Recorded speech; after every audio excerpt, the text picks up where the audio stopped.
Gold trusted gold buyers తాకట్టులో ఉన్న బంగారాన్ని విడిపించి ఈ రోజు ఉన్న మార్కెట్ ధరకే కొనబడును. మరిన్ని వివరాలకు సంప్రదించండి 77107720.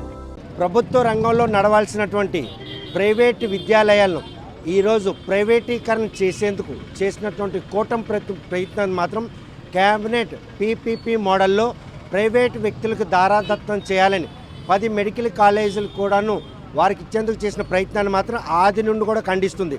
కాకపోతే ఈ ఉద్యమాన్ని మాత్రం గ్రామీణ స్థాయికి తీసుకెళ్ళడానికి ఆ పార్టీ అధినేత మాజీ ముఖ్యమంత్రి జగన్మోహన్ రెడ్డి ఈరోజు 1 కోటి సంతకాల కార్యక్రమం పిలుపునివ్వడంతో ప్రతి ఒక్కరు కూడా ప్రభుత్వ ఆధ్వర్యంలో నిర్వహించాల్సినటువంటి మెడికల్ కళాశాలలు కార్పొరేట్ వైద్యం ఈరోజు ప్రైవేటు వ్యక్తుల చేతుల్లో పెడుతున్నారన్న విషయం తెలిసి ఈ 1 కోటి సంతకాల కార్యక్రమంలో స్వచ్ఛందంగా పాల్గొంటున్నారు. ప్రస్తుతం రణస్థలం మండల కేంద్రంలో జరుగుతున్నటువంటి ఈ 1 కోటి సంతకాల సేకరణ కార్యక్రమం ఏ విధంగా సాగుతుంది అనడానికి మాజీ ఎమ్మెల్యే గొర్రెకిన్ మనతో ఉన్నారు. చూస్తే ఆది నుండి కూడా అలుపెరిగిన పోరాటం చేస్తున్నారు. దపదపాలుగా ఈ పోరాటాన్ని ప్రజల వైపు తీసుకెళ్తున్నారు. పేదలకి కార్పొరేషన్ వైద్యం, నిరుపేద మధ్యతరగతి కుటుంబాలకు అందం దాచుకున్నటువంటి వైద్య విద్య అందుబాటులో చేసేందుకు కూటమి ప్రభుత్వం చేస్తున్నటువంటి ఈ ప్రయత్నాన్ని ఈ 1 కోటి సంతకాల కార్యక్రమం అడ్డుకుంటుంది అనుకుంటున్నారా? తప్పనిసరిగా ఇది అడ్డుకోవడం జరుగుతుంది. ఎందుకంటే ఇది ఈ రాష్ట్రం వరకే కాదు, ఢిల్లీలో ఉన్న రాష్ట్రపతి గారికి కూడా వివరించి కేంద్ర ప్రభుత్వానికి కూడా దీన్ని వివరించడం జరుగుతుంది. దీనివల్ల ఈ రాష్ట్రంలో జరుగుతున్న నష్టం ఇంత అంత కాదు.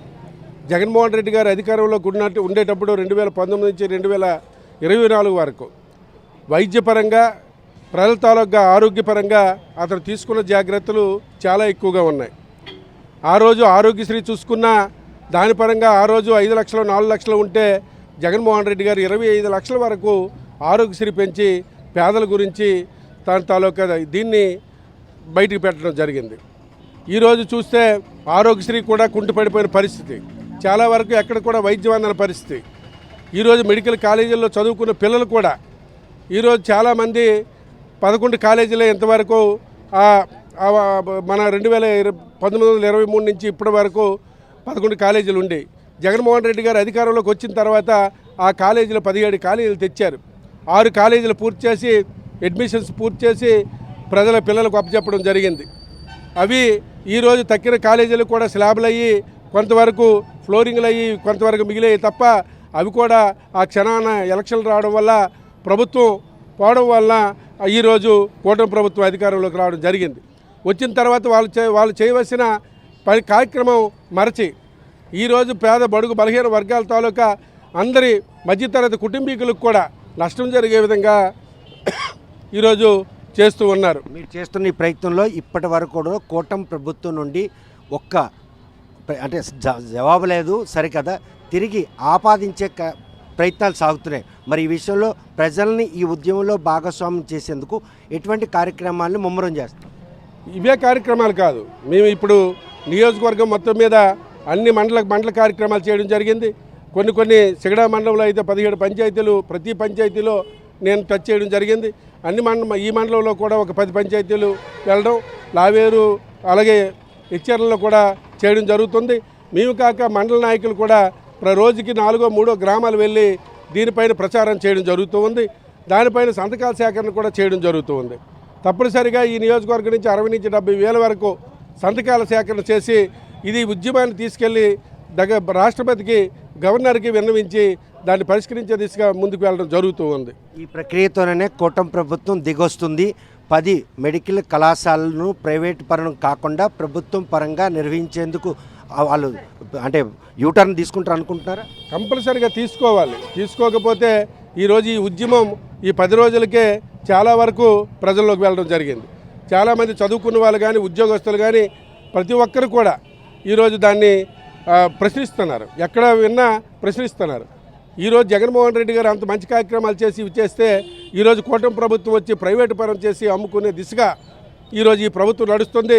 ఇది మంచి పద్ధతి కాదని తెలుగుదేశం పార్టీకి అనుయాయులు అలాగే ఆలవర్గీయులు అయినటువంటి వాళ్ళు కూడా వీళ్ళందరూ కూడా విమర్శించడం జరుగుతూ ఉంది. ఎందుకంటే ఇది మంచి పని కాదు, ఇది ఏనాడు లేనిది, ఇది ప్రజలకు అవసరమైంది.